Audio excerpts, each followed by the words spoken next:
I think coming into Penn, I was very driven and I wanted to affect change, but I didn't really know what that meant to me or even if that was possible. But I knew that there's something about Penn that would allow me to facilitate this dream and see it through to reality.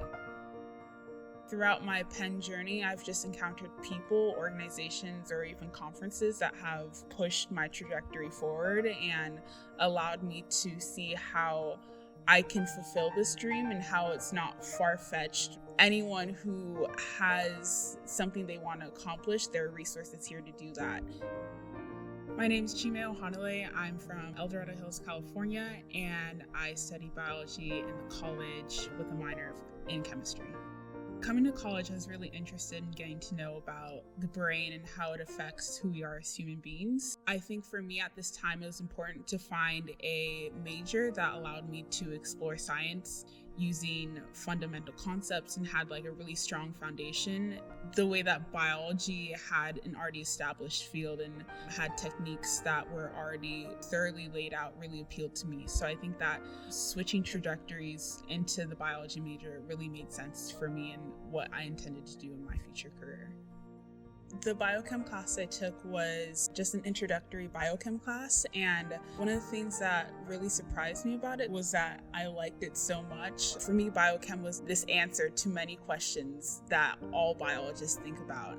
It was kind of cool to see all the pieces kind of sewn together through looking at biology through the lens of chemistry and physics. This past summer, I actually did a fellowship with the American Society of Microbiology, and this was kind of a huge feat for me, mainly because I knew I wanted to do microbiology research, but to be recognized by this big organization, specifically in the field, was just an amazing opportunity. And what it allowed me to do was basically the same research, looking at antibiotic resistance. When we administer more antibiotics, we basically allow bacteria to become used to these antibiotics and therefore develop resistance. So the methods we're using are basically to cut this issue right at the neck and prevent antibiotic resistance in general rather than develop new and more effective antibiotics. This is extremely relevant now because I was just admitted to an MD-PhD program.